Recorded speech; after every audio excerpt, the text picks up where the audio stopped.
Stretch out the dreams from my mind. Granny's got the scoop, let's unwind. Birds are chirping, singing their tune.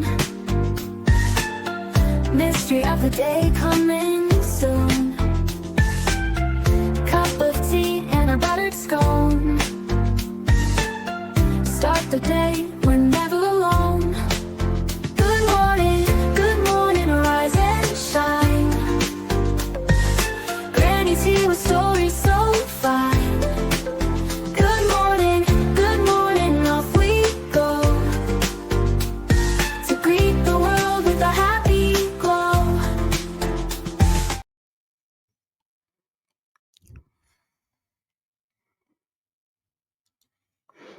Good morning, everybody. I hope you're all having a wonderful morning so far. Grab your coffee, your tea, espresso, cappuccino, your juice, whatever it is that you drink in the morning. Let's get started. We have been talking about, oh my gosh, Kimberly Sullivan, who was the stepmother of a young man that she took out of school from the time he was 11 and basically ignored him, wouldn't allow him to eat, 2 cups of water a day. He ended up drinking out of the toilet. Long story short, he set a fire to their home. He was 32 years old, weighed 68 pounds, guys.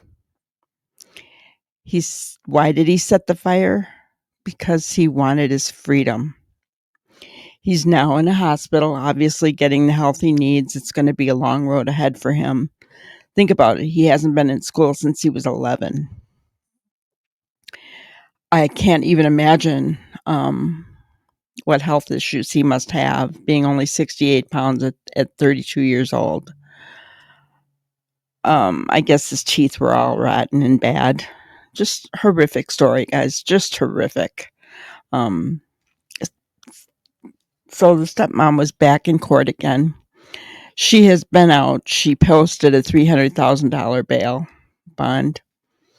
And she's been out on the street. But the prosecutor said, no, if she's out, then she needs to be on house arrest. She needs to have an ankle monitor, blah, blah, blah, right?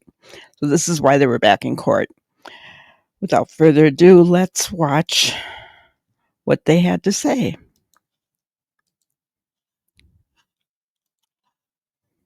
The Connection News at 7:30, wherever you stream NBC Connecticut. Thanks for joining us. I'm Mike Heideck.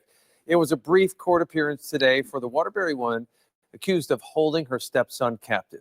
Kimberly Sullivan dodged cameras today as she walked into the courtroom. That is her right there with her but the state wants to add lawyer. To her release the form of a GPS monitor, an 11-page warrant. Sullivan's stepson accuses her of decades of abuse and neglect, saying he set fire to their home last month in order to escape. He says he was locked in a room for decades with little food and very little water. Little food, very little water. Now keep in mind that she has 2 daughters that at some point lived in that house. They were taken care of. Her husband, this young man's father, died last year. He was wheelchair bound at the time of his death. Was it him that started it? I don't know. But what kind of woman allows that? Seriously, guys, what kind of woman allows that to happen? I don't care. I don't care if she was under DV. It doesn't matter to me. You do not allow. We need to protect our children. More and more I'm seeing this, and it just angers me that our children are not protected. Only allowed to go out to do chores. Sullivan's attorney says the allegations are just that. Right now, they're just allegations. And I'm sorry that she's been convicted worldwide and everyone wants to proceed to a lynching. But we have a system. She has rights, the same rights that everyone else has, and we intend on protecting those rights and her having her day in court. Sullivan is due. So he's right. She's innocent until proven guilty in a court of law. She has pled not guilty. Who knows what that trial is going to look like, but we will cover it. I'm not sure what that would mean. It was at the time of the fire when this young man was found, it was just her and him living there. So no matter who started it, whether it was his father or whatever, she continued on with it. The father's been dead for a year, guys. You tell me, in my opinion, she's responsible. But tell me what your thoughts are. It's okay to agree to disagree. All I ask is that everybody remain respectful. Due back in court this Friday. That's when she is expected to enter a not guilty plea. Now, the victim's biological mother and half-sister both spent decades wondering what happened to him. They recently sat down with NBC Connecticut's Amanda Pitts, who shares part of that conversation from Waterbury. Our conversation went back to the early 90s, back when Tracy Valorand first gave up custody of her son, to the years that followed when she said she tried to find him. All this time, she thought he was living a normal life. It's hard to think about what he had to go through. Just knowing that he was right there. Tracy Valorand has spent the last 3 decades wondering where her son was, not knowing he was a few towns over, allegedly being held captive in a room at the hands of his stepmother. I don't hate people at all. This one, I hate. The 52-year-old gave up custody of her son shortly after his birth in 1993. When asked why, she says the story starts with her daughter, Heather Tessman, and losing custody of her back in 1990. DCF took her, said that she had shaken baby syndrome. Valorand says her daughter's father was charged and Tessman went to live with foster parents. She said the custody battle broke her. Around this time is when she met her son's father, Craig Sullivan. I ended up trying to kill myself because I knew I wasn't getting her back. Craig would visit me while I was in the hospital. After we got married, we had our son. But she still struggled. I was still having issues coping. Things didn't work out between the two of us. And I was thinking that I was giving my son a better chance at a full life.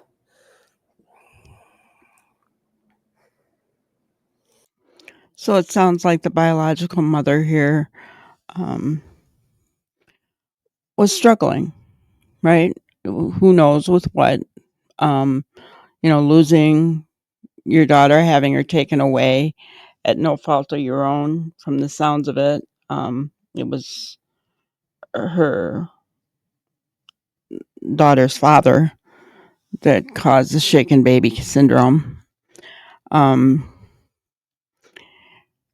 So it sounds like she was really struggling.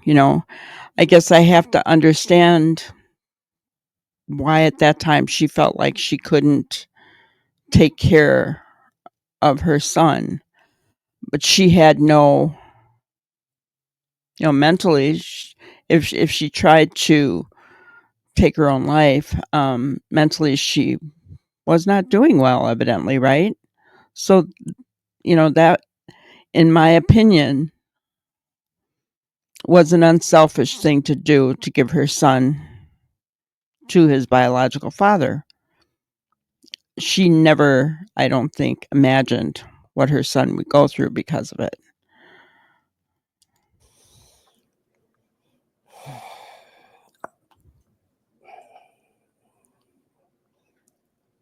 If I had known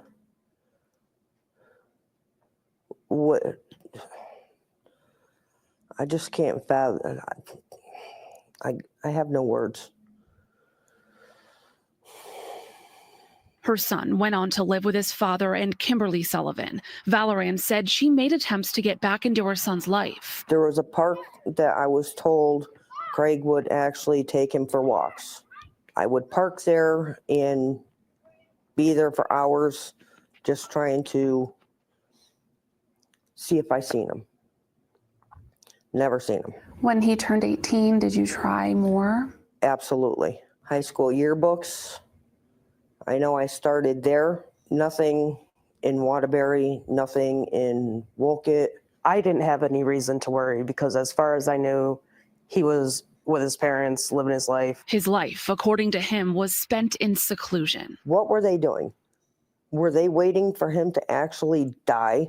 What were they going to do then? Going forward, Valoran and Tessman say they plan to be at every court appearance of Sullivan's. I'm going to be there for my son. I'm going to be there for my brother. I stared daggers through his skull. As for the son and brother they haven't yet met, they hope to someday. He's in a very delicate stage right now. So If he reaches out, absolutely. But it's not about us. It's about him and his recovery. You're just waiting on that call? yeah. You could just hear the heartbreak and anger in their voices. They are, though, grateful for the community support. So far, a GoFundMe for the victim has already raised nearly $200,000. In Waterbury, Amanda Pitts, NBC Connecticut News. And stay with NBC Connecticut. We will keep you up to date on every detail as this story unfolds. So there you have it, guys. Very sad. I think that it is very smart of them to say it's up to him, right? I mean, he hasn't known his mother or sister at all. So,